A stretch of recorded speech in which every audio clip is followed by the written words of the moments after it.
Okay, so I had a couple of thoughts in terms of the upcoming exam, and here's what I came up with.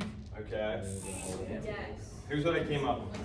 So, today in class, because I was looking over the material and I saw that, like, wow, I really don't even have an entire class worth of material still to present to you. Because of just what's been going on, like family situation wise, and that's going to be up in the air. I had last week, one night, put all the exam questions into like a folder on Brightspace so that I could quickly put the exam up remotely if I needed to. So the exam is going to be online. So exam 1 is online. It's on Brightspace. You can't see it yet. I'm going to make it available here. Well, I'll get to that in just a second. Here's my thoughts. Today, I'm going to cover the final little bits that I need to cover. I know a lot of you are very enthusiastic about the American Revolution. Actually, we don't really say a whole lot about it. Simply because, as Americans, we tend to see that as like the most important event since, the birth and death of Jesus. But in fact, at this time, it was seen as, pretty inconsequential, honestly. And this is a 100 level world history class, so we're not actually going to say a lot about it. I do want to make sure that we go over the China stuff that we haven't talked about in a while, the India stuff we haven't talked about in a while. Make sure that you understood Oloso and Williford's 2 divergent paths of European state development, et cetera, et cetera. Basically just finishing going through and literally talking about each of the questions that you're going to send the exam. That's today. Tonight, I'm going to put up a discussion forum. So there's going to be a discussion forum of your quiz questions. Because remember, the quiz questions are about, that is about, not exactly, about 75% of the exam questions. So those will be up there along with the answers for you to see in a discussion forum. Okay? So you'll have tonight and all day tomorrow to look at those. Thursday, the exam will go live for you to see. However, you do not need to take it Thursday. Just because of kind of all the things that have been going on, I've decided you will have from Thursday to Sunday at midnight to take this exam. So if you're someone who says, nope, after hearing the professor talk today, after reviewing the quiz stuff tomorrow, I'm ready to rock. Thursday, let's do it. Great, go ahead. If you're someone though who says, you know what, I want to have some extra time, go revisit some of these lectures, reread a chapter or two, totally fine. You have until Sunday at midnight. So there's still class Thursday? No. You will, because we were going to meet to take the exam, but I had already put the exam online, which I can't tell you what a huge pain in the butt that is. So here it is. I got great feedback with the online exam that I did last semester, which was the first time that I've done this. I had been doing just like traditional pen and paper stuff previously. So, are there any questions about that? Like this specifically. Now I'm going to talk more about like what's on the exam specifically. Are there any questions about this? Discussion forum with the quiz questions and answers. Exam will go live Thursday at like 12:01 in the morning. I know some of you are just going to be sitting there just waiting to take this exam. And then it will be open until Sunday at 11:59. Okay. It closes at that time, by the way. So like there's not going to be a time limit on it, so you can sit there for as long as you want, but it will automatically close at midnight at 11:59. So, just make sure you're done before then. Okay, so in terms of the readings, Oloso and Williford, A and W, we got 1, 2, 3, and then the first part of 4. Now obviously it's an online text, specifically where we stop. Chapter 4, we stop about halfway down the page.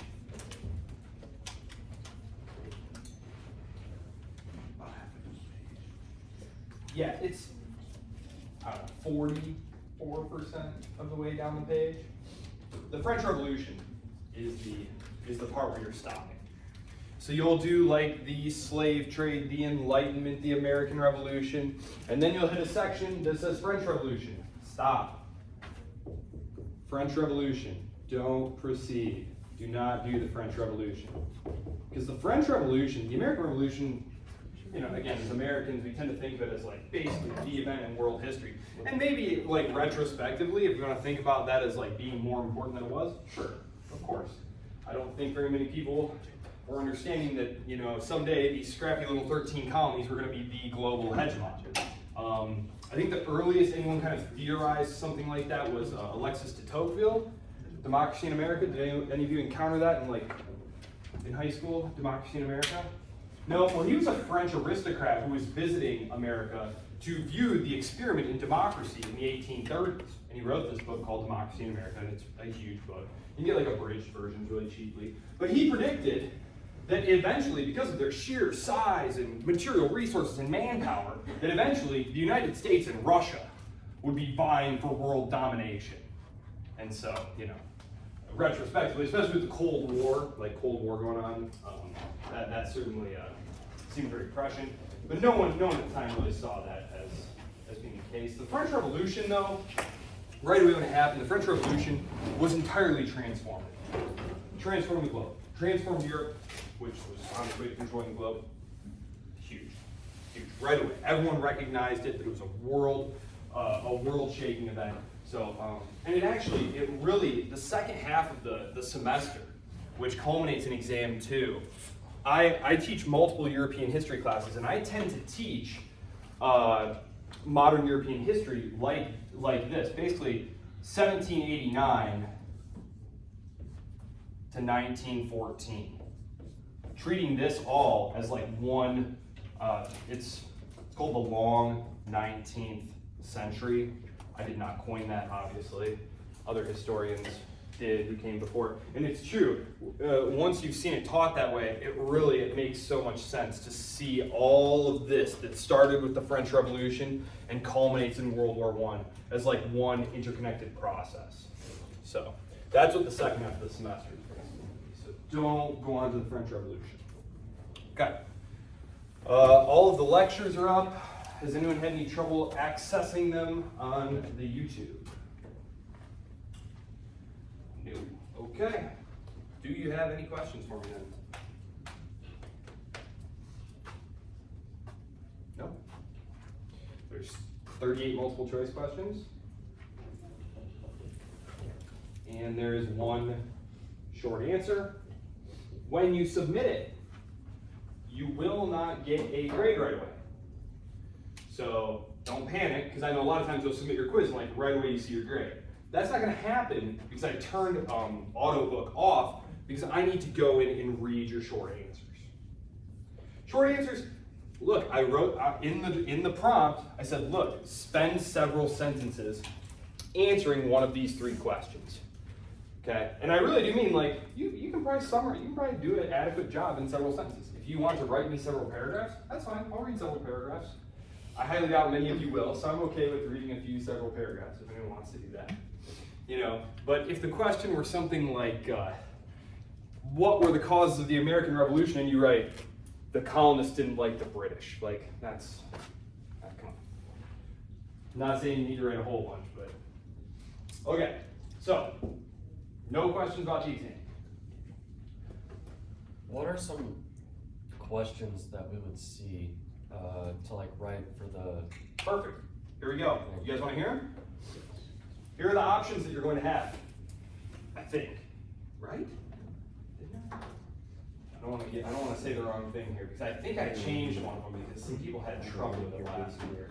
Let me just go in and check because this is actually last year's exam that I'm looking at. Let me just confirm.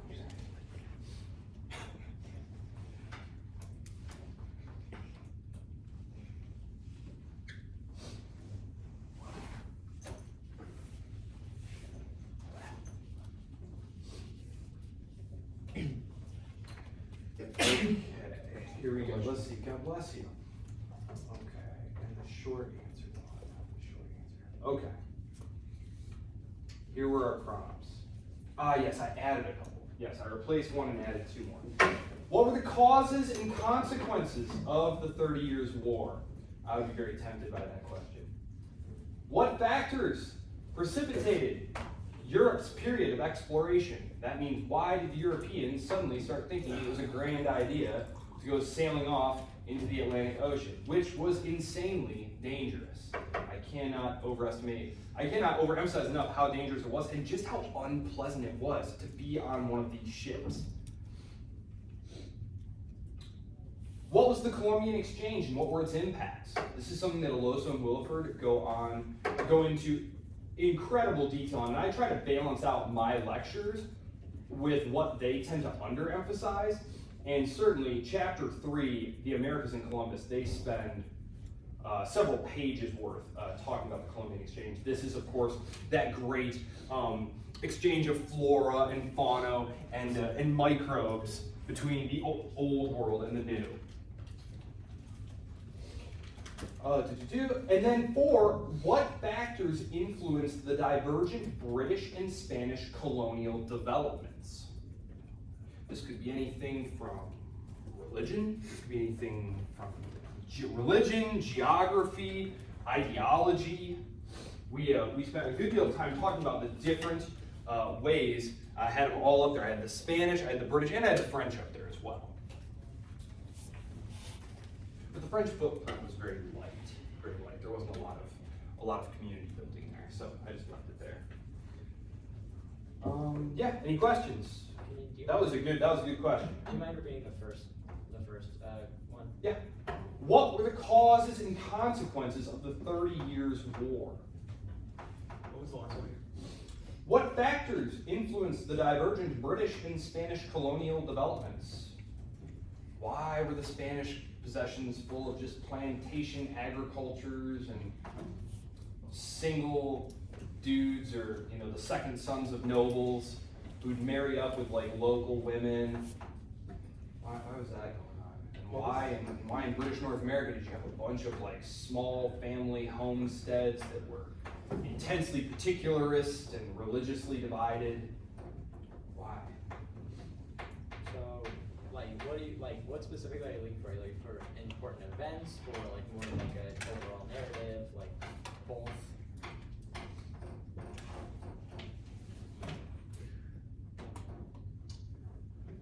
So, if I were answering question number 2, for example, I would obviously start with mentioning the importance of the Silk Road, right? That all of the advanced economies, the innovations that were coming from the East, right? So the Silk Road was extremely important to European commerce and lifestyle, right? And then I would talk about 1453, right? You have your book available to you to do this. So it's not like you need to be like, oh, and what was that date again? Oh, like 1453, hugely important date. What happened in 1453?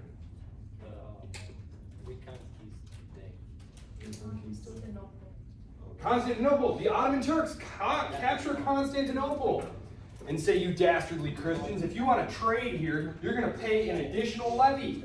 They raised the taxes on the Italian merchants who were coming and doing business there, which meant that it was no longer profitable to do trade there.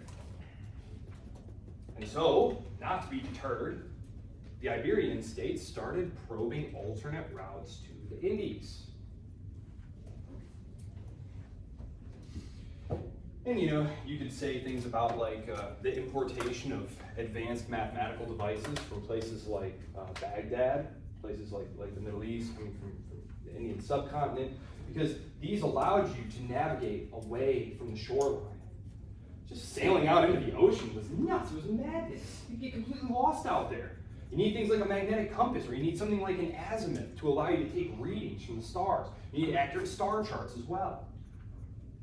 So you need all these different innovations, which you could mention anything. So, yeah, I mean, there's unlimited time you need your book. So like, I'm sure you guys will figure this out. Like, Yeah. right? Like you'll figure it out. Okay. Any other questions? That was a good question. Any other questions? No? Okay. Cool. talking about stuff on the exam that I didn't get to last time. Yes, so let me first talk about the divergent paths of European state formation, because this is something that I know I did not get to touch on, but there is an exam question about it. And I don't think it was one of your quiz questions either.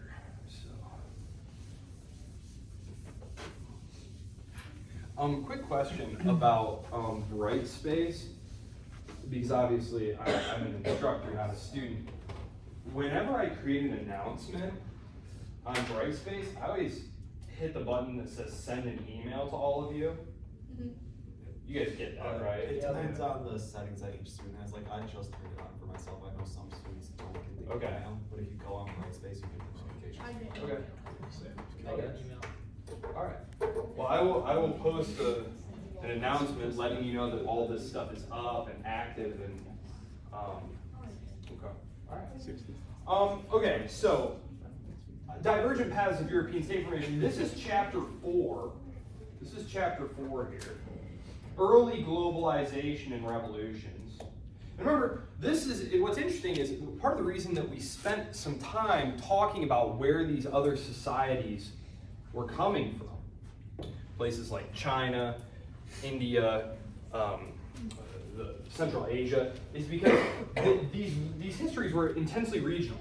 As I said in our very first lecture, it isn't that they had no contact with each other. There's some decent evidence that suggests that the Han Chinese imperial dynasty had contact with Rome during the period of like Trajan and stuff. And like that's completely possible. That's completely possible. But this was not sustained cultural and economic exchange, right? It's not that, well, we had some emissaries, some kind of like a delegation. I don't know if you want to imagine like a diplomatic delegation going and paying a visit, and from the time of deep water navigation, right here, 1492 on, we start to talk about globalization. Globalization, it's not a word that really became, I think it was coined in the 80s maybe. If you do like an engrams, you ever do like a Google engram search to see how often a word has appeared? Really, it's like it's nothing, and then the 1980s come along and right, skyrockets.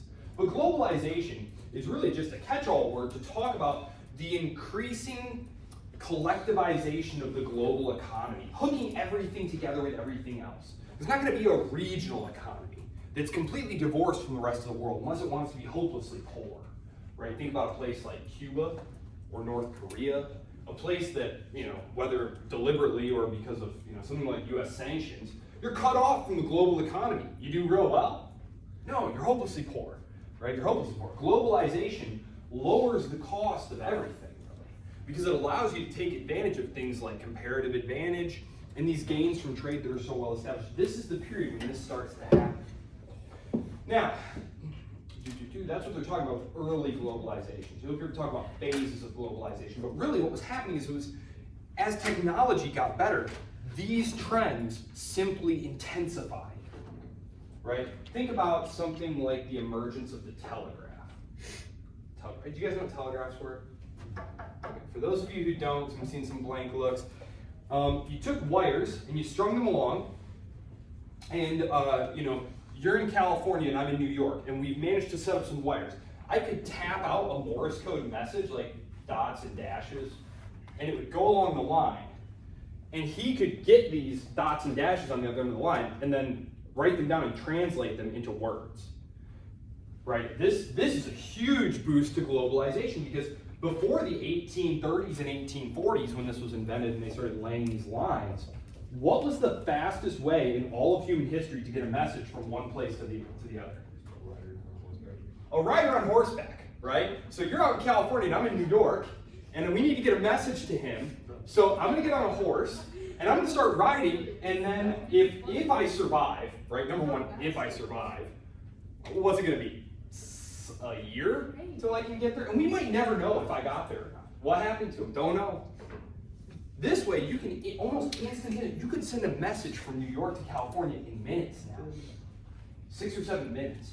They quickly lay a transatlantic cable connecting the United States with Europe. I mean, this is what I'm talking about. Like, So yes, you were sending communications around the globe before this, but before it was like you were putting letters in a sack and putting them on board a ship and sailing them to a place where they'd be put in mail carriages and distributed all around. Like, yes, that's globalization.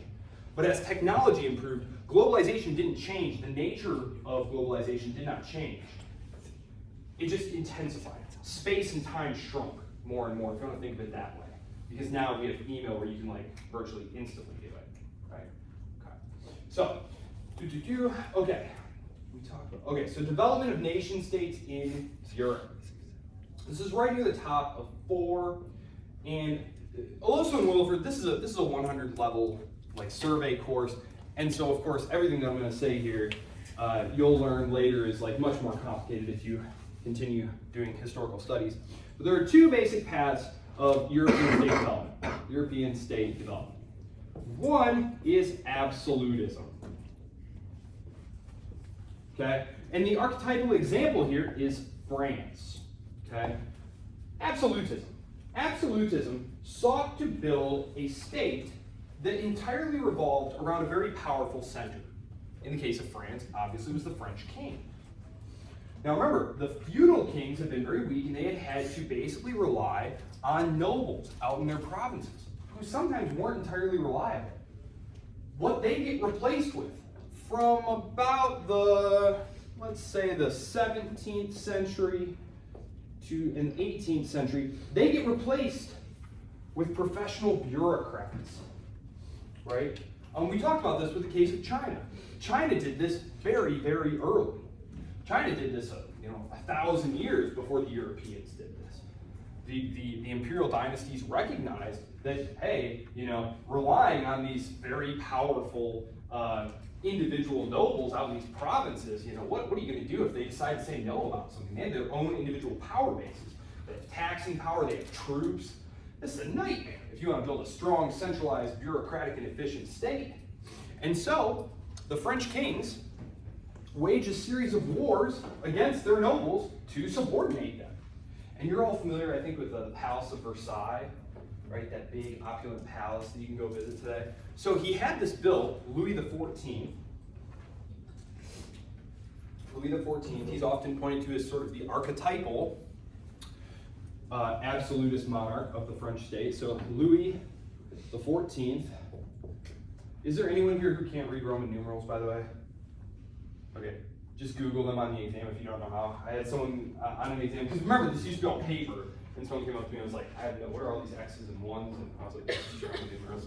So, okay, Louis XIV, this guy, he really, he rules for a very long time. In fact, until the death recently of Queen Elizabeth of England, he had been the longest serving European monarch in history. Yes? He still is.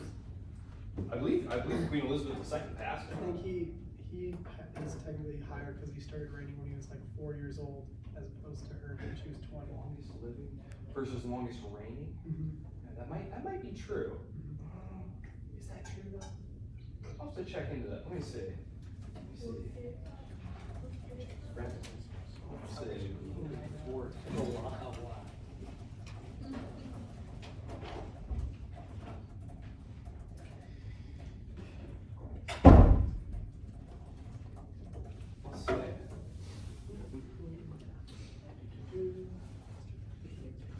Yep, you are absolutely right. He ruled France for 72 years, and she ruled England for 7 years, or technically Great Britain. So, yes. But I think his is more impressive, even if she lived longer, because she didn't live that much longer than him, and he was doing this at a time where if you were sick, a doctor was gonna put leeches on you and stuff to drain the bad blood through you. Come on, man. That you could live to be 200 today with modern medicine. So,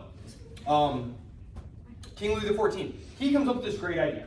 Because when he's a young lad, as you mentioned, which one's your name again? Levi? Yeah. As Levi was pointing out, he takes the throne when he is very young. He's just a small boy.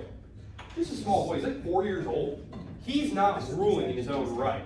He has a very powerful minister named Mazarin who is ruling in his name. And they have this brutal fight with the nobles called the Fronde, and they put them down.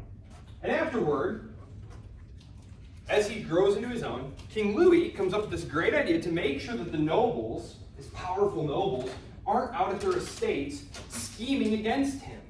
He invites them all. Think Godfather invite, right? Like offer you can't refuse. He invites them all to come attend to him at the Palace of Versailles. So keep your enemies close, right? He invites all the nobles to come stay at Versailles, where he just amuses them with like parties and hunts and intrigues, and basically just sets them all squabbling with each other over like who got to ride next to the king on the hunt, and who has the king's favor. And so he basically just sets up this very merry little distraction there in Versailles. Because what he wants these powerful nobles out of the way. Out of the way. These people could be incredibly disruptive. As he's sending all of these bureaucrats out into the provinces to do things like enforce new laws, collect new taxes. We're going to see, when I talk about the American Revolution in a few minutes, the Sugar Act. The Sugar Act. This is a perfect example. You had this effort by the British to send out people to start collecting something that, well, I'll get to that in a minute. You had these bureaucrats coming out who were only interested in serving the king and in collecting these taxes, who had no connections to the locals. The locals are used to being able to like chum up with their local lord or whoever it is, maybe bribe him a little bit and, we'll just make this all go away. Not anymore. Not anymore. And this really rubs locals the wrong way. And so, as you're rubbing these locals the wrong way, as you're asserting Paris's control over places hundreds and hundreds of miles from Paris, these people probably don't even speak the same language as you. Remember, if you're in the south of France, you don't speak Parisian French. Maybe if you're a lord, you might be able to speak some. But you got these basic foreigners coming in and bossing you around and telling you what you can and can't grow and what taxes you have to pay. It's annoying. It's annoying. And you don't want the local lord sitting there as a center around all this bad feeling can coalesce. Because he's a natural leader for any kind of rebellion like that. So, and of course in the American case, who were the leaders of the rebellion? The local notables, right? Like your James Madisons, your Patrick Henrys, your George Washingtons. These were the big, powerful landowners. Sort of the American nobles, if you want to think of it that way. So, absolutism. The king is going to rule without representative bodies. Without representative bodies. Now, in the case of France, just again to keep it really simple, you had the Estates General. If the king wanted more money, he would need to call the Estates General. This was a meeting of all the notables. So there was the first estate, which was the clergy. So you had the bishops and the priests, right? They'd come. You had the second estate. This was all the nobles. The nobles would come, and they made up probably 5 or 7% of the kingdom's population. And then you had the third estate, which was the other 90% of people. These are all the commoners. Right? These are all the commoners. And you had to get together and you had to vote new taxes to the king. Well, the French kings don't call a parliament, don't call an Estates General during this period. They rule without one. They rule without one. Now, we saw in the case of England, wait, I should say one more thing about this, though, so you don't. Because I know this is one of the questions on the exam. The kings who are doing this, the French kings who are doing this, these are the Bourbons. Okay? These people, these French kings, these are the Bourbons. I'm not going to go into who came before, but basically they're like a cadet branch of going way back. So that's the Bourbons. The Bourbons are the ones who build that really powerful, centralized, absolutist state. And France is the top dog in Europe as far as military power goes. Again, sitting here today, my students always kind of smile. I didn't see you smiling. Like, no, seriously, France was like super powerful militarily. Like, you didn't mess around with France unless you wanted to get into something. Like, you know, again, the experience of World War II, I think, very much colors our reflections on that. But no, seriously, France was like not something to play with. And this was true even before Napoleon. They were a super powerful military establishment. Now, absolutism. The other path of European state development, again, you can call all sorts of different like things, but like it broadly falls under this idea of constitutional or limited government. Okay? There's not like a clean way of saying this. Not a clean way of saying this. But there is a set of rules that bind the monarch, right? That the monarch is not above the law. That the monarch is not the state itself. Louis XIV is said to have said, like, I am the state. Like, all things emanate out from me. This was not the case in a place like England, which is sort of your archetypal constitutional state of the period. Because remember, the English Civil Wars kick off because the Stuart kings are looking at this awesome absolutism going on in France, and they're like, we should totally do that. We should just tell we should just tell Parliament to, you know, stick it where the sun don't shine. We're in charge here. We do what we want. And Parliament was like, yeah, we don't think so. Right? That's what the English Civil War is all about. Is the king subordinated and accountable to Parliament? Is the king subject to the laws of the land? In France, that question didn't even make any sense. Political theorists like Jean Baudin, they would have said, this proposition doesn't even make any sense. How can the king, the progenitor of law, how can he be subordinated to the law? That doesn't even make sense. The English disagreed. And they chopped off Charles's head when he proved reluctant to agree. England, constitutional government. Eventually, we get the limited monarchy, the parliamentary monarchy, limited monarchy, or parliamentary monarchy.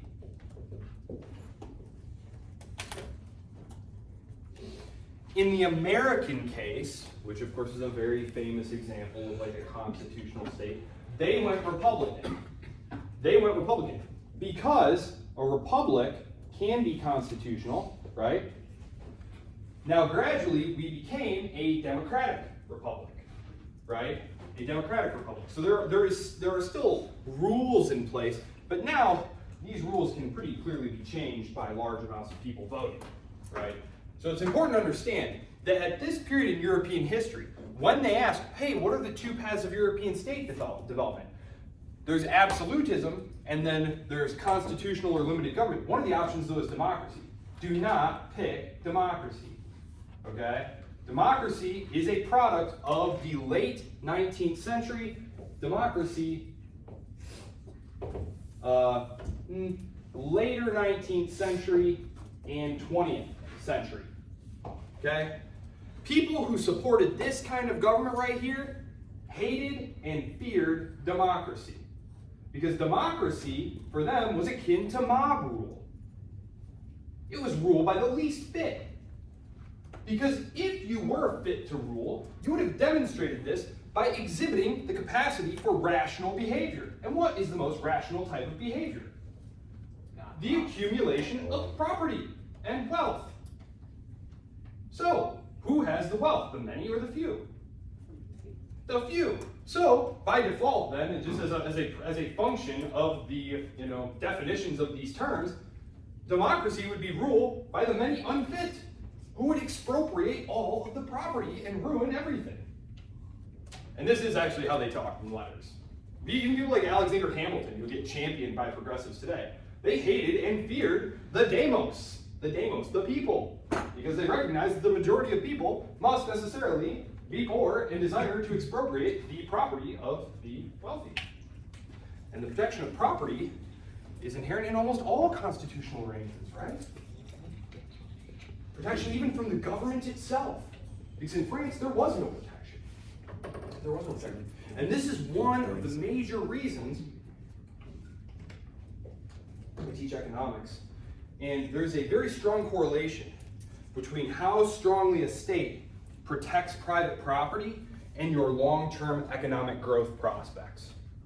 In states where the protection of property was established firmly and defended early on, they experienced far higher levels of growth and today enjoy much higher levels of GDP, both in overall terms and in per capita terms. And the reason is fairly simple.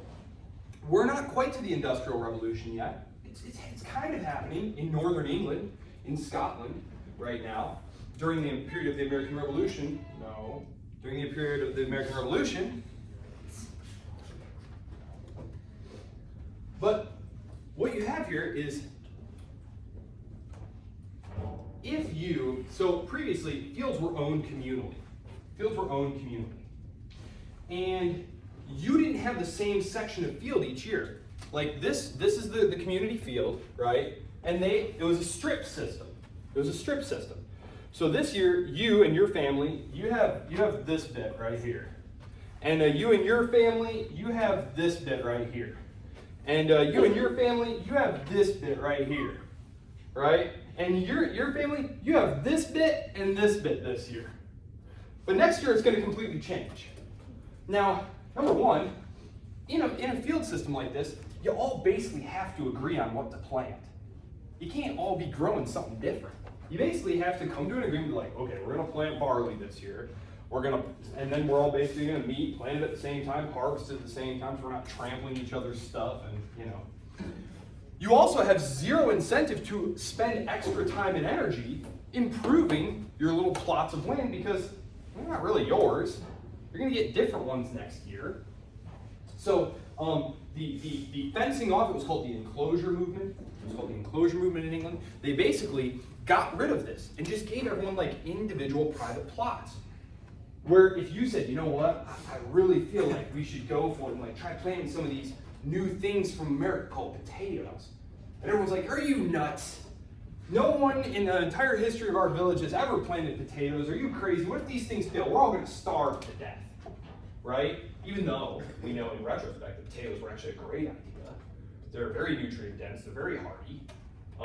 But you would never be able to convince the community to take a risk like that entrepreneurial drive. That's something that only people who have their own property to put on the line are going to be able to do. And England was one of the first ones to do that. And in the United States, or the British colonies, that was very, very true. So, constitutional or limited government versus absolutism. Those are the two basic paths of European state building. Obviously, this is oversimplifying things, but for the purposes of this class, this is it. Any questions?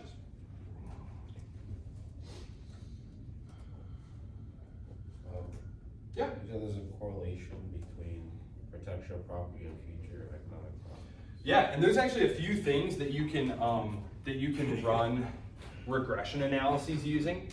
So other things that will correlate very, very strongly. The fewer regulations, the lower the taxes historically. So like the smaller the regulatory state, the lower the taxes, the more secure the property, the higher long-run growth trend is going to be. Certain states where that have kind of messed that up, where so like there are some kind of confounding states in there, are states like the UAE, right? But that's just because like it's this tiny little state with like 10 people, and they have like a bajillion barrels of oil, right? So it's like, okay, well that one we can kind of see why that doesn't fit the pattern there. But yes, as a general rule, for example, states like Hong Kong, not really a state, but it was a complicated territory, but Hong Kong, Japan, Korea, the United States, the UK, do what? I said no, that's a notification you should check. I'll check it later. I'm sorry for interrupting. No, you're cool. There's nothing important going on right now. It's probably some hot stove stuff. So that was the European paths of state formation. The Enlightenment. Yes, the Enlightenment. That was where I got cut off last week. The Enlightenment. Yes. The Enlightenment. So I'm about a third of the way down the page at this point on chapter 4 of Oloso and Willowford here. I need to talk to you a little bit about ideological developments. So I'll talk a little bit more about economic developments. I'll do that first, actually, since I started talking about the transformation in agriculture. Because one of the things that's going to happen is the population of Europe is going to start increasing quite a bit due to its ability to grow more food and feed more people. It's also going to be able to import a lot more food because they're setting up all of these colonies. And as I said last week, places like the United States, for example, they were great exporters of things like salted fish, for example. And one of the things that I want to take a look at here is, so we talked about innovations in farming. This is things like setting up like private land use. There's also things like, and this is kind of a recursive thing here, right? So before chemical fertilizers, what was the only way to fertilize your field? Manure. Okay, right? But if you don't have a lot of extra feed, your animals are going to be very scrawny and malnourished. So they're not going to produce very much manure, and it's not going to be of very high quality. So once you start making those small adjustments to the institutional arrangements of how agriculture is going to be conducted, again, these weren't technologies in the sense that like someone invented some new tool or something. They just invented a new social way of organizing food production individually. Well, when people were allowed to experiment and innovate and take crops to market for themselves and gain profit and stuff, you started to see a lot more food emerging on the market. Well, this meant you had more food to feed to your animals. You could even grow things that were specifically meant to feed to the animals instead of just grazing them in a pasture, right? So that creates bigger, stronger, healthier animals, which in turn creates better, more potent manure, which you can then spread on your fields, which next year will produce even better crops, which produces bigger animals, right? So it's like a recursive cycle here. So that's going on. I talked about the triangle trade, which I don't want to say anything else about that. Okay, so industry. This is maybe a little, okay, so industry. The only really industrialized state at this point is pretty much England. One of the first places that you were going to see industrialization was in textiles. That is the making of fabrics. Then there was armaments. Okay, the state kind of had an interest in both of these things, right? Because as you're getting these bigger populations and these more powerful states that can raise more taxes, what can you also raise a bigger one of? If you're the king of France and now you have more people and you have more tax revenue, you can raise a bigger army. You can raise a bigger army. Sweet. Definitely be wanting to conquer Belgium, right? Like every French king, want to go conquer some Belgium and stuff. Well, what do you need? You need uniforms. You need guns. And so it's not surprising at all that some of the early industrialization is focused in these two areas, because it's actually quite an undertaking. In the English Civil War, for example, you'd literally have you'd stick like a card in your hat. Like you'd all be in like normal looking clothes. Like you didn't have uniforms. Like you were all just like normal clothes. And it was like, okay, all the guys on our team, we'll just wrap a white bandana around our arm. And okay, we'll put a yellow like card in our hats. Better to have uniforms, right? The clearly distinguishable uniforms. So, okay. Yes.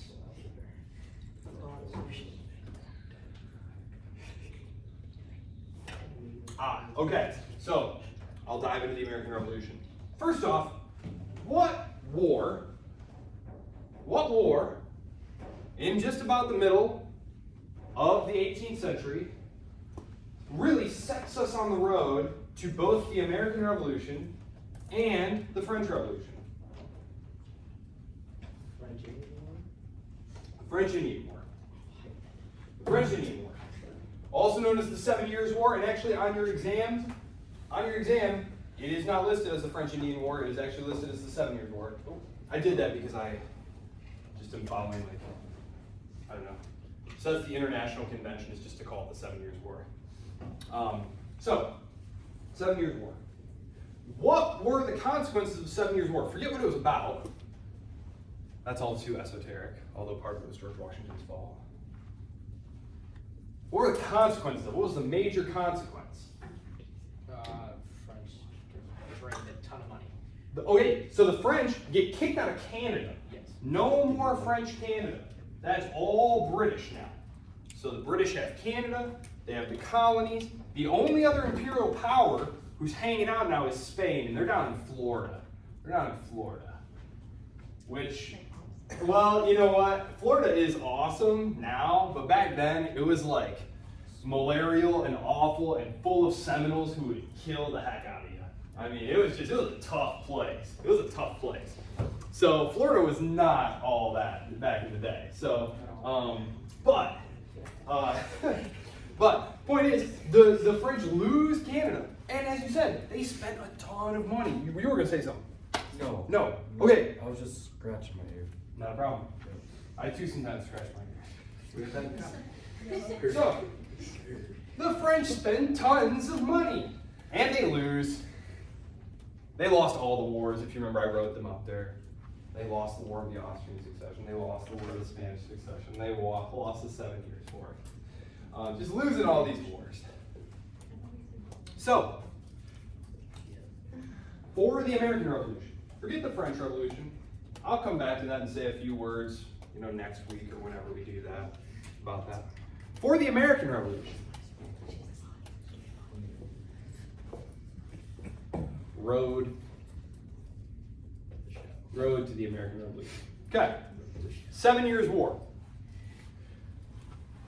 What are some things that come about as a result of the 7 Years' War? We already said the French are driven out. No more France. No France in North America. But what else? The war costed the French a lot of money. Who else did it cost a lot of money? The British. So they charged the colonies. So the British want to start taxing the British North Americans. Want to tax colonists. So there's no more France in North America. I'm actually going to erase that because you already know that. That is an underlying structural feature of this, but the British want to tax the colonists, and they also, this is critically important, they want to keep colonists away from the Native Americans. Oh. Okay, what does that mean? Well, what it means is that the King George, drew a line basically right along the Appalachian Mountains and said, hey, you guys all got to stay on this side of the line. Because all the Native American peoples are over here, and if you guys keep pushing into this area, it's going to cause all kinds of problems. There's going to be fights, there's going to be wars, then we're going to have to go fight some wars. Wars cost money. We're trying to save money right now. The crown is $122 million in debt, which back then $122 million was, that was real money back in the day.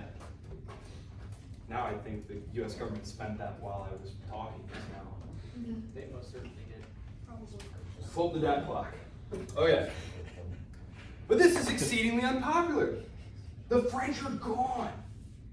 It was the French and their Indian allies who for years had been a big problem for those who wanted to venture out into the lush Ohio River Valley. Ooh, this is going to be great. Now the French are gone. We're going to go in there now for sure. And the British government says, hold on. You're actually going to stay right here. Not popular. Also, we're going to start taxing you. Because, I mean, after all, guys, you did sort of kind of start this thing here. Technically, Frederick the Great started it, but you guys kind of started the war here, and we helped you out a whole bunch, and, you know, the least you can do is help pay a little bit. Now, initially, what's funny about this is Grenville is the, there wasn't a prime minister yet, but I'm just going to call him a prime minister. Prime minister at the time is Grenville. It's really interesting because he initially says, look, let's just give the colonists something easy. The Sugar Act. Sugar Act. And what he says is, look,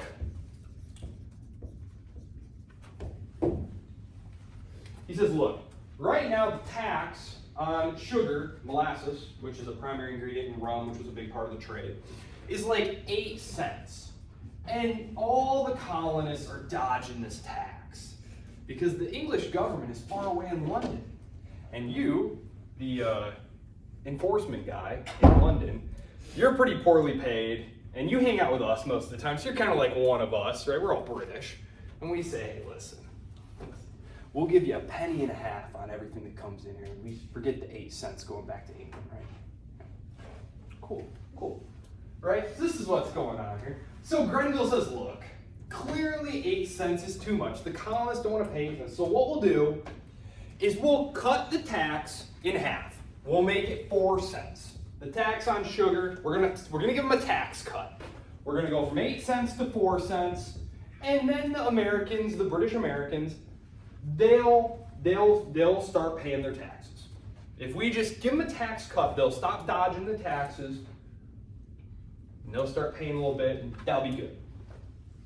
Well, the thing is, they also sent out new enforcement officials. They started building up a bureaucracy in America. Remember, the United States, is it okay if I call it the United States sometimes? You guys understand I'm talking about like British America. Yes. Okay, sometimes I'm just gonna accidentally call it the United States. So the 13 colonies, they had been ruled under benign neglect. Think about it. They arrived in like 1619, right? 1619. What's going on in 1619? We're just about to get into the opening phases of the battles between the Stuart kings and Parliament. The English Civil War is about to happen. The English government for the next, 100 years is going to have plenty of stuff going on. And then, internally. And then, after that, they're going to be battling the French over the War of the Spanish Succession, the War of the Austrian Succession, the 7 Years' War. The colonists were just kind of chilling over there, doing a good job sending raw materials to Britain, and things were going okay. Well, after they win the war, they decide, you know what, now is the time to start directly ruling. So we go from benign neglect, which really lasts from 1619 to the 1770s. Generations of British Americans have basically been ruling themselves ever since their grandfather came over here.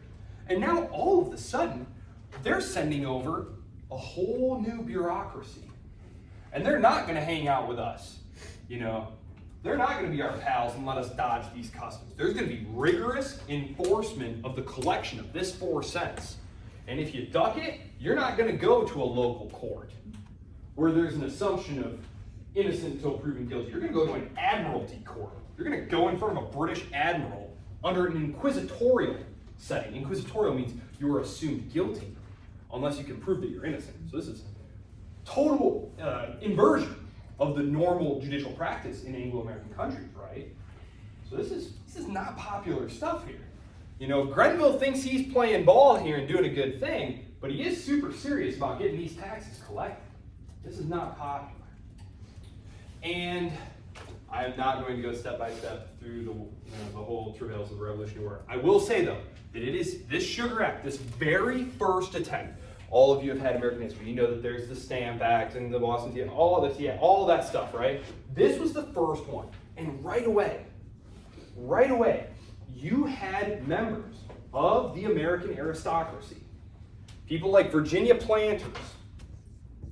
Virginia was the largest colony. It was the most populous colony. It was the wealthiest colony. It was the most important colony. Virginia like all of the other colonies, had their own representative bodies. Okay? In Virginia, it was called the Burgesses, but it was basically just a local parliament where all the local notables, the businessmen, the landowners, they got together and basically ran things. And this is how things have been going on forever. Forever. Right? And so right away, there is a protest, not just against the tax, not just saying, look, King George, because they start sending petitions. They get together and they draft petitions. And a lot of them want to make economic arguments, saying, look, Your Majesty, I understand that you need money, but actually this is going to be bad for economic activity. And, Britain will get much more out of this if they just leave us be. But some of them, like Patrick Henry, anybody want to say the line? There, which one you got? Give me liberty, give me death. Give me liberty or give me death. This dude was always from, his Twitter would have been so lit if there had been Twitter back in the day.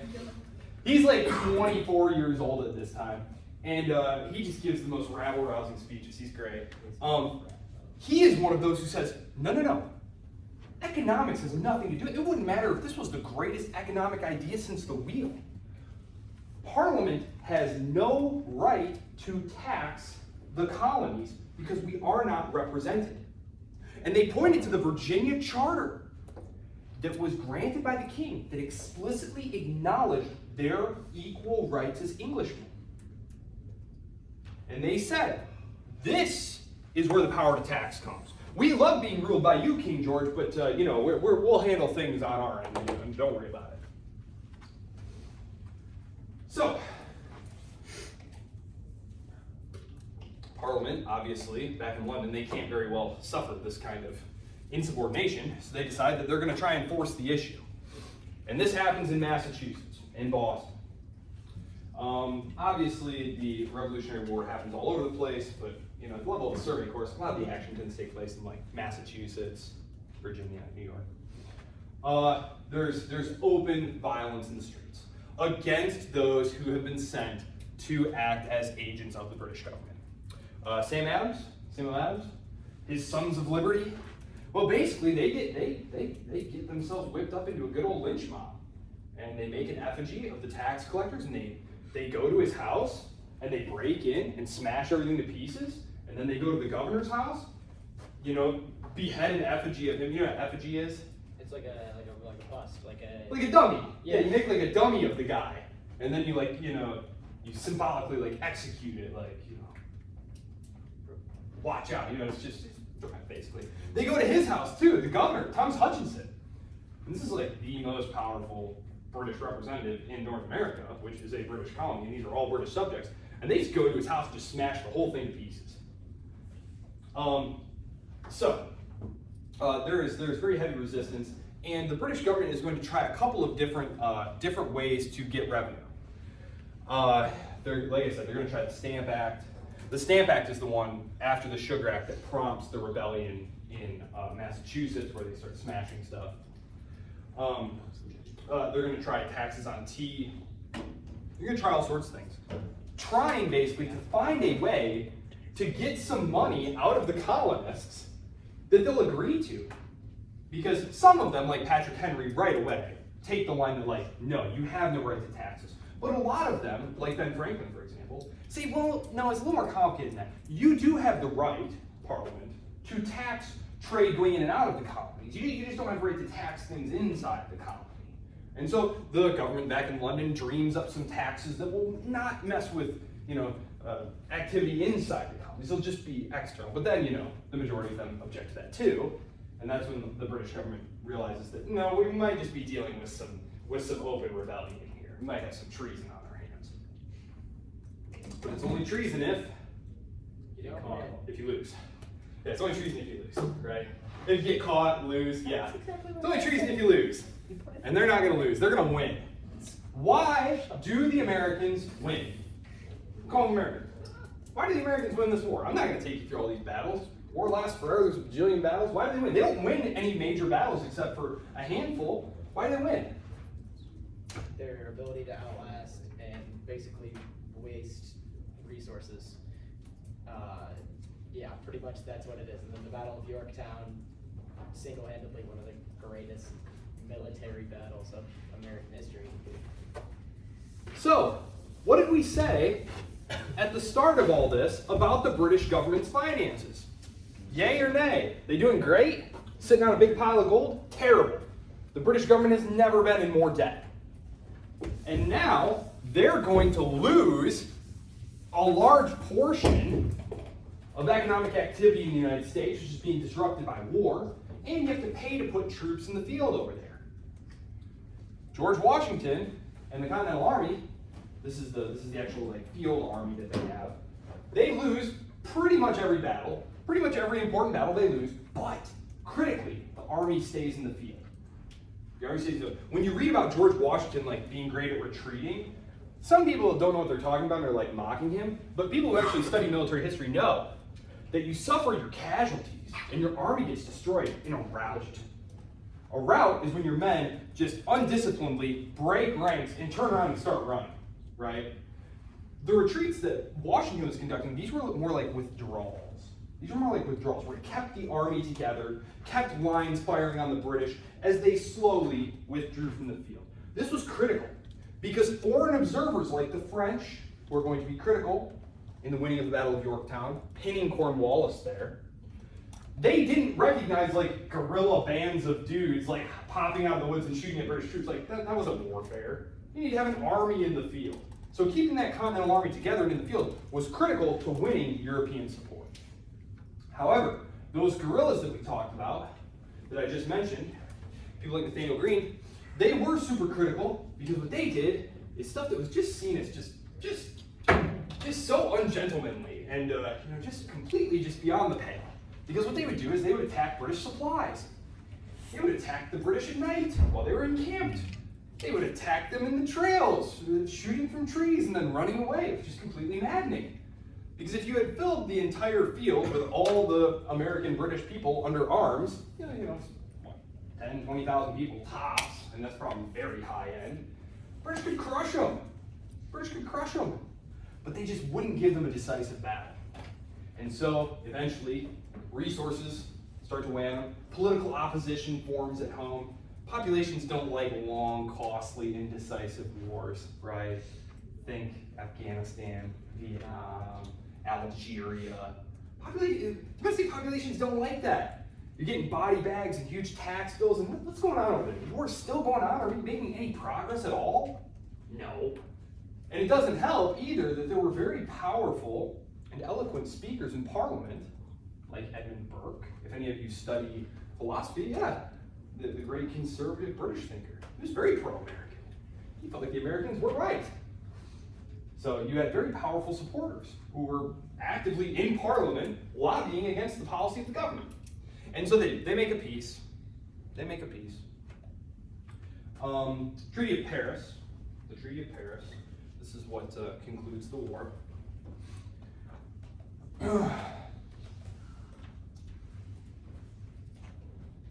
Now, on the exam, they're going to ask you what the war was about. And what would you say? What, the Revolutionary War? Mm-hmm. The American Revolution was over this central issue. Remember the 1619 Project came out and tried to tell you that it was all about slavery? It wasn't. What was the issue? Taxes. Who has the right to tax? This is critical to state power. If you don't have the right to tax, you can't do anything else. Everything else the state wants to do needs money. So if you don't have taxing power, you don't really have any real authority. You can ask them for stuff, right? The Articles of Confederation. Sorry. No, you're quite all right. That was exactly where I was going with this. So the American states joined together under this Constitution called the Articles of Confederation. Y'all know about Shays' Rebellion. Now, the Articles of Confederation were exactly what they sound like. It was a confederacy where each of the states had their full rights and autonomy, right? The central government, it didn't have any taxing power. it could ask for voluntary contributions from the states. The states had just fought a very long, very costly war, and none of their finances were in good shape at all. And that's one of the things where we look at kind of what could have been. What could have been, right? Could the Articles of Confederation have survived? And what would the Confederate States of America have looked like, the Confederated States of America look like, if the war had lasted like a year?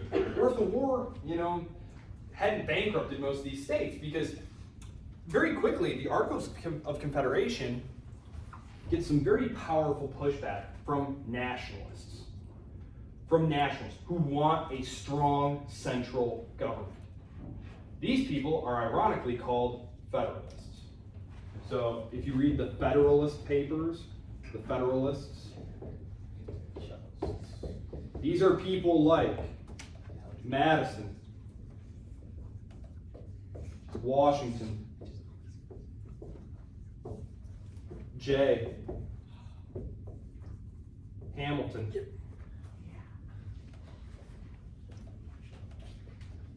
You will encounter the Federalist Papers at some point during your academic career as an American student at a liberal arts university. This was a set of papers, articles, that these guys wrote defending a constitution that they wrote to replace the Articles of Confederation. They wanted a powerful central government that could command taxes, that could raise armies, that could fund a navy, that could do all the things we associate with a state. They were opposed by a group called the Anti-Federalists, who warned that by giving this power to a faraway central authority, today we call it Washington, D.C., that eventually the states would just become kind of colonies of Washington, D.C. And they were very, very unhappy with this attempt to replace the Articles of Confederation. The Constitution barely passes ratification.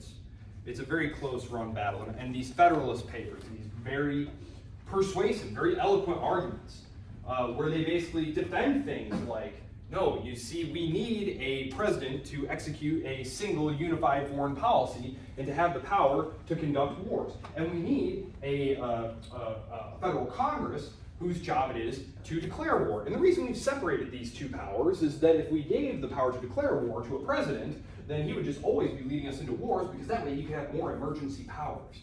And we have a military dictator like Cromwell on our hands. So Federalist Papers, they're excellent, excellent reads. I should say some of them are excellent reads. They are written in the prose of their time, so they can be very turgid and difficult to unpack. Yeah, I love the long sentence. Faulkner was like my guy growing up. I was actually a double major, and lit was one of mine. So like Faulkner, the endless sentences, that doesn't bother me, but if you're unused to it, like Hamilton's sentences go on forever. With like a lot of little parenthetical asides, and then he just keeps right on going, so. Yeah, but they're great. The Federalist Papers.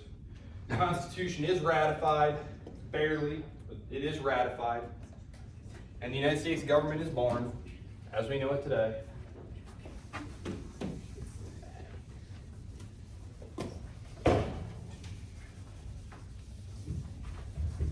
I heard someone mention Shays' Rebellion. There was also the Whiskey Rebellion. It's very ironic that the people who had just fought, for the power to, be free from taxes without representation. It's very interesting. One of the first things that they did was raise armies and militias to go crush tax dissenters out in like western Massachusetts. So the irony is not lost on me. Conceived in Liberty. It's called Conceived in Liberty. There's a really good book that basically explores the formation of the Constitution, the debates around that time, and really does a good job grounding like the economic motivations of the different people involved. And I'll just give you one example. And admittedly, this is not an original argument that he makes. I just think that this guy does a good job like putting everything together. It's free online, like, and you can listen to it as an audiobook for free as well. The Institute put it out. But back in like 1913, I think it was, Charles Beard, this American historian, released this book, The Economic Interpretations of the U.S. Constitution, where he basically argued that really it was about getting paid. Because you had all these soldiers who had been paid in worthless script, worthless paper money. What the government would do is, paper money was issued this way. I'm the government, and I owe you $100 to fight in my war. So I give you $100 in paper money, right? And but it's backed by my promise that in 5 years, I'm gonna pay you back this much hard specie, silver, usually it was silver, but it could be gold. And that's what gave the money its value. Well, this was how the Continental Congress and stuff had paid for the war. And at the end of the war, you got all these soldiers with all this paper money, and the government's like, oh, dang, totally forgot about all that. Listen, we can give you about 1% of that, 2% maybe. So these soldiers are basically stuck with like, okay, you can get 2 cents on the dollar, or you can get no cents on the dollar. And so you had these speculators, these Eastern speculators in like finance, who went to these like people, these soldiers who had returned home to their homes, and they buy up all of this paper. They buy it all. They say, hey, the government's only going to give you 2 cents on the dollar. I'll give you 4 cents on the dollar. And you're like, well, 4 cents better than 2 cents, I guess. Then they took all this money, went and lobbied to create a powerful government that had the taxing power that could then pay back all of that money at full value. They made a killing. You ever heard of Robert Morris? He basically financed the American Revolution. He was one of those guys. And like, this is all true. And this is not to say that they also weren't ardent nationalists, but it is hard to ignore that they did stand to make quite a bit of money off of this. So, if you're interested in that kind of stuff. So, Florida State, blah, blah, blah, yep.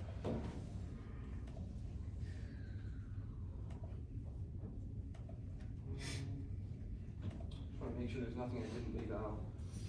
I know I've mentioned Cromwell many times over the course of these lectures because he was a very important figure in the English Civil War. He led the parliamentary faction. These were the people who were asserting that the king is bound by law, that the government is bound by law, and that the actual authority to govern is vested in Parliament.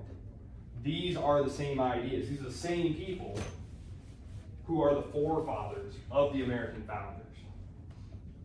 And so Cromwell, George Washington was very concerned when they, wanted him to be president. And he didn't want to become another Cromwell. So Cromwell, he of course leads the parliamentary faction, and he is the one who oversees the execution of the king. Right? That is one of the exam questions. It's like what he's most famous for. He leads the parliamentary faction in the English Civil War. Eventually. There are other leaders, but like this is a 100 level course. Oliver Cromwell. He's the one who does it. And they chop off the king's head. And he becomes military dictator of England. I don't know if I mentioned this specifically. So this Protestant religious sect played a central role in the English Civil War as well as the colonization of British North America. Starts with P. Protestant. What kind of Protestants though? Puritans. Puritans. Absolutely. I mean, America is a Protestant country. Like, I'm Catholic, but like even I'm not confused about that. Like it's Protestant country for sure. If you take Dr. Edwards' class on Christianity in America, is that still a class here actually? Maybe it's not. It was when I was here, but yeah. They have a really good thing like democratization of American Christianity, like the Second Great Awakening and just all that stuff. It's just the flowering of Protestantism and stuff. I'll make sure. Oh yes, I just want to be clear about one thing here. No, I don't think I included that in the test. Yeah, I got enough time. What we see in revolutionary America, because very quickly, right, we're in 1776, and by 1812, I think it is. I have to check to be sure, but basically that's right. We go from the Americas being all colonies of England and Spain and France and Portugal to having independent republican governments. Now, a lot of these are going to be beaten down and reconquered and then have to revolt again later. But the point is, it's happening here. And it's always the same class. Whether we're talking about Virginia or Boston or Buenos Aires, it's always the same people. And it's this people. Let's call them Creoles. Call them Creoles. What these were is these were the people who were the descendants, the direct blood descendants of the people who came over from Europe and colonized the land. This is people like Simón Bolívar. This is people like George Washington. These were people who thought of themselves as equal to the people who were coming from Europe to govern them. And again, I'm just going to keep using the Spanish words for them. These were called peninsulares. So you have these local elites who think of themselves as being equal in rights. This marker is on its last leg. I've got to remember bringing more markers. They think of themselves as being equal, right? The Americans, when they're writing back complaining about the king's treatment of them, they say, we crossed an ocean as Englishmen. At what point did our rights as Englishmen disappear? When did that happen? It's always this group. It's always this group right here. It's the Creoles, the local elites who control like the local economy, who own all the land. It's them revolting against being ruled by the people coming from Europe. Whether it's people from London coming to collect taxes, coming from Madrid to collect taxes, they don't want them around. Now, what's critical about this, because I said it's not democracy. It's not democracy. This is a terrible triangle. I'm going to try that again. Sorry. Okay, so if this is colonial societies in America, there's a handful of peninsulares at the top, right? Wow, okay. It's a triangle, okay? This is a triangle. Just pretend it's a triangle. You have the peninsulares occupying this tiny little spot up here. There's a handful of them. The Creoles, or Criollos, they're the local power players. These revolutions are political revolutions. They do not want to change the social structure of the society. They want to keep their land. They want to keep their slaves. They don't want democracy. They don't want the poor people voting either. They basically just want the peninsulares gone, but they want the rest of society to stay the same. They want that same pyramid, only they want to be at the top. When we reach the French Revolution and the Jacobins, people like Robespierre and stuff, these are people who don't just want a political revolution. They want a social revolution. They want things like political democracy and racial equality. That's a completely different kind of revolution than what the American Creoles, whether it's the Virginians or the Grand Colombians, they just want the peninsulares out of there. They basically want society to stay the way it is. And that's why there's so many battles over voting in the Constitutional Convention.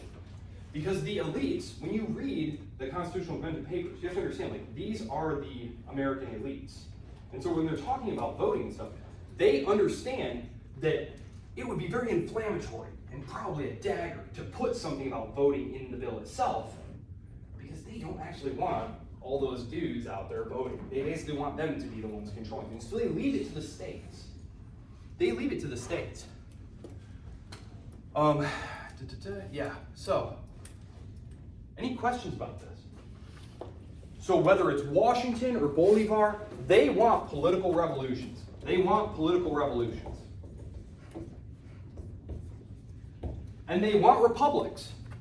They want limited republican governments. But really all they want is they want those pesky people from Madrid or Lisbon or London to go back where they came from and leave them be. We're doing just fine here, thank you very much. We don't need your help, and we certainly don't want you bossing us around. And it didn't help that, you know, if you're someone like George Washington, I keep picking on George Washington, but you all know who he is, he's very famous. He's held in great esteem and respect by his fellow British Englishmen, North American British Englishmen. When an Englishman comes from London, though, they look down their nose at him as like some backwoods hillbilly provincial who barely knows how to read. It's extremely insulting. So it's not like they came over and were like, my good men, I am here because of our joint project together that we will accomplish. No, they treated them like garbage. It annoyed them. You know, you have to think, that kind of stuff does matter. Especially in an age when pride and honor, that was a real big thing. Duels are still fought at this time. Alexander Hamilton will actually be killed in a duel, which I think most of you know, right? Yeah, we've seen it. Spoiler alert. The musical, yes. Have you guys seen Hamilton? Okay, so yeah, Alexander Hamilton gets shot in a duel of honor, right? They're going to be doing this for another many years. Andrew Jackson fights in duels. But yeah, so this is interesting though. So the American Revolution, all the Latin American revolutions, which we're not really going to talk about because Latin America doesn't really drive world history. And there are reasons for that, but not that we're going to get into. These are political revolutions. You're going to get independent constitutional republics that are basically ruled by your local elites. From 1776 to 1812, this is going to happen.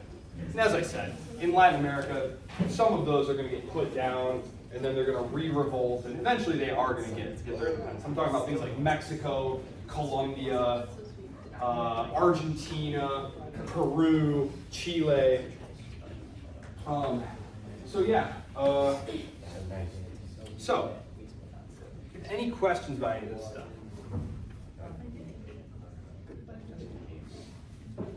Any questions about the exam? Anything occurred to you about the exam? Yes. No. Nope. I was going to get the exam on Thursday, but I already put it online. And people like online exams, I'm told. So, yeah, which is fine with me. I don't care.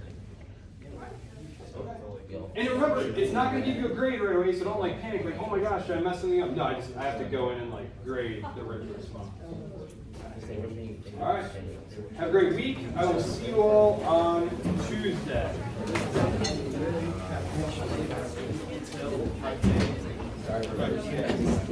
How did they move all that?